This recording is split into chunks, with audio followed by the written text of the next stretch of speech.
Hi there, welcome back to my second episode in the review of the new Land Rover Defender. And today I'm going to be having a look at the inside of the car, but also parking it up alongside my 2009 110 Defender to give it a bit of a side-by-side comparison. And just to remind you, I'm not a motoring journalist. I'm just a guy who likes Land Rovers and has managed to collect a few over the years. Okay, back to what we're here for and a quick comparison before we go inside the car. On the right hand side, we've got my 110 2.4 litre Puma engine Defender, 135 brake horsepower.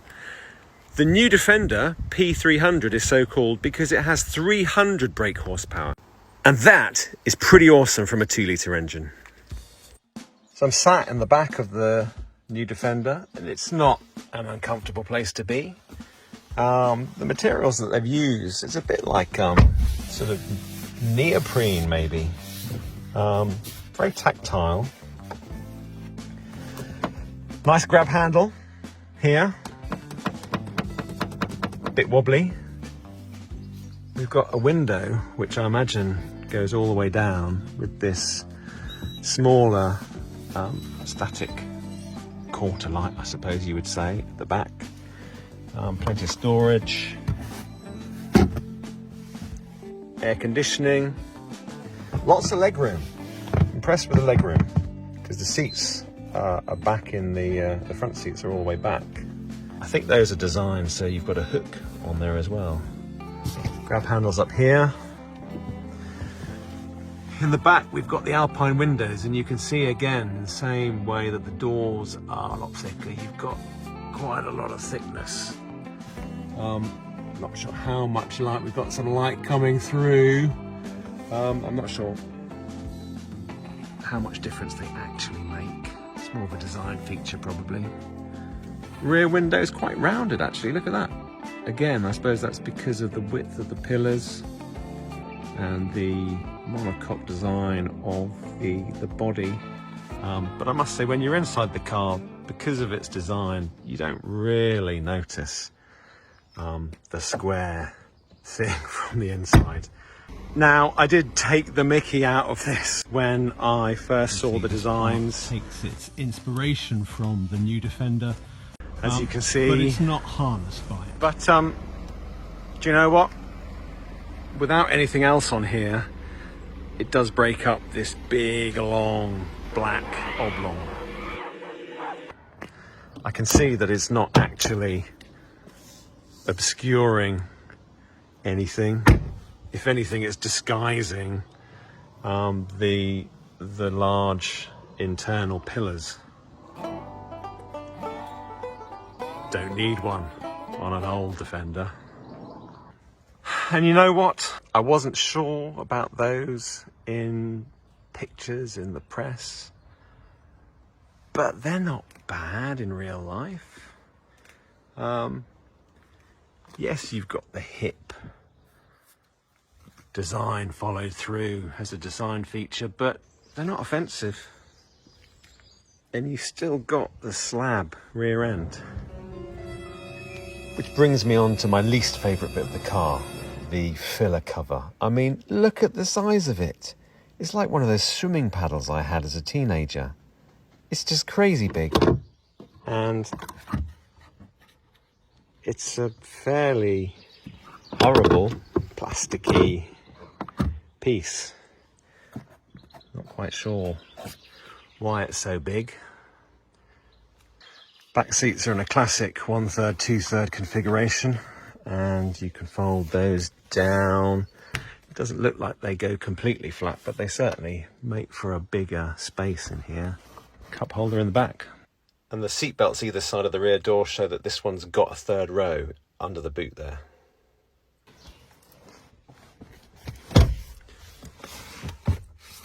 Cup holders.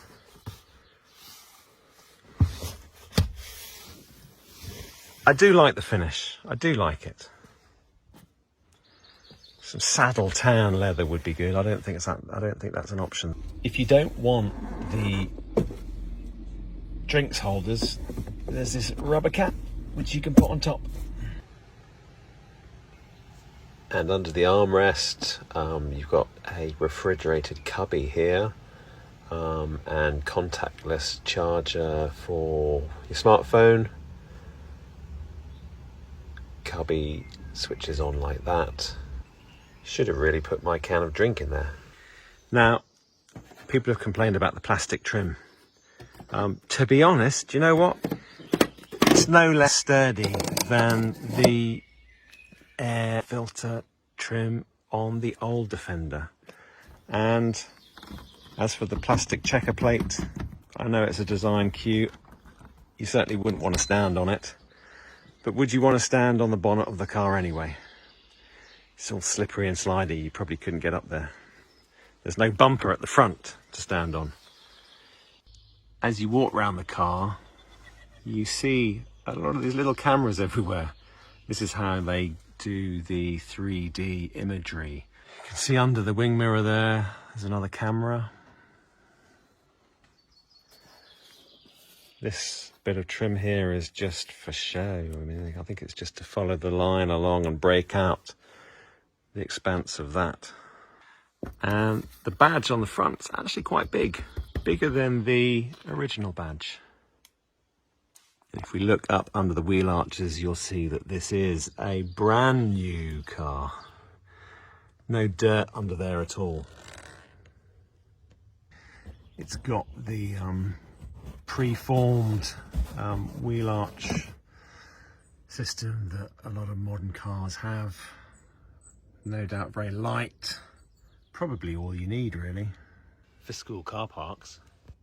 With the black roof, the Alpine windows on the outside don't really show up. I think the white roof will show them off better. Now let's put them side by side again.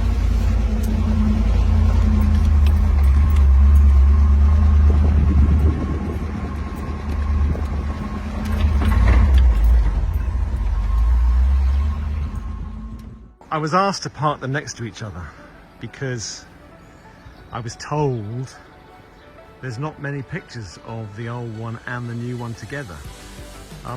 Perhaps that's because of the strong feelings that owners of the old one have. I don't know, but I think that once you park them together, you do begin to see the genetic code come through. And I go back to the analogy I made about the Porsches. Imagine putting a Porsche 911 from the 80s next to the most modern one. The earlier car on the left would clearly look worlds apart from the newer car on the right. With the Defender, the new Defender, in comfort setting, so this is the sort of normal drive height, it is actually smaller than the old 110, certainly height-wise. You're not going to have any problem with car parks. It's also slightly longer than the original 110. It's also a lot quieter. The engine's running at the moment.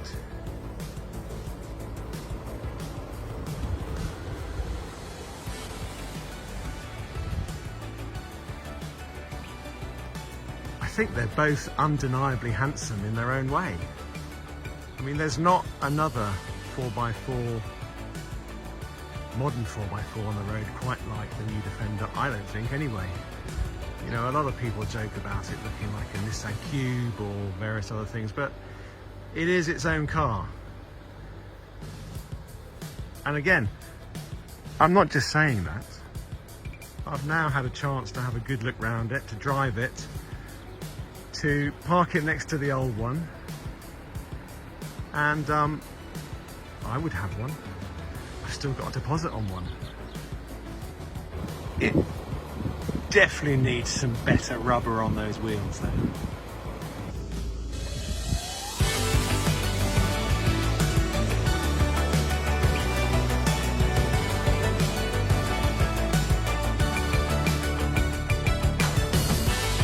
You know, the old Defender is just utilitarian.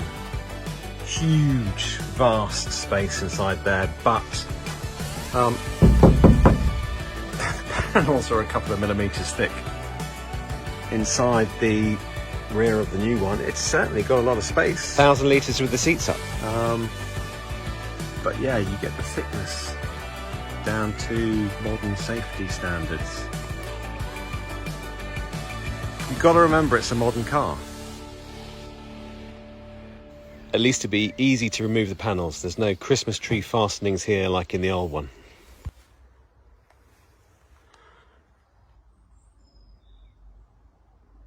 I think the distance between the tyre and the top of the wheel arch isn't so much an articulation one on the new Defender, because you've seen pictures of them doing over the top of a bump, and they're designed to lift the wheel off the ground. This is purely to do with ground clearance in ruts and wading depth. It's not an articulation issue as far as I can see. Whereas obviously in the old Defender, articulation is a key.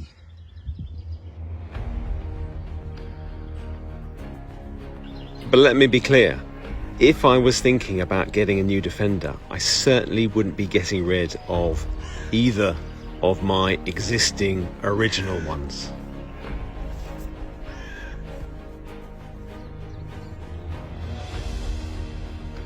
Do you know what?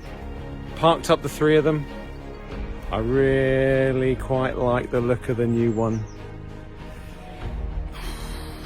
It's a tough call.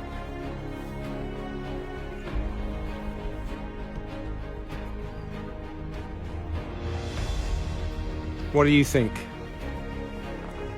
Let me know in the comments section below. But enough of looking at it from outside. I want to get behind the wheel again and have another drive before I have to take it back to the showroom. Once again, if you've enjoyed this episode and the content on my channel, hit subscribe now so you are the first to know about the final episode and all future content. Thanks for watching.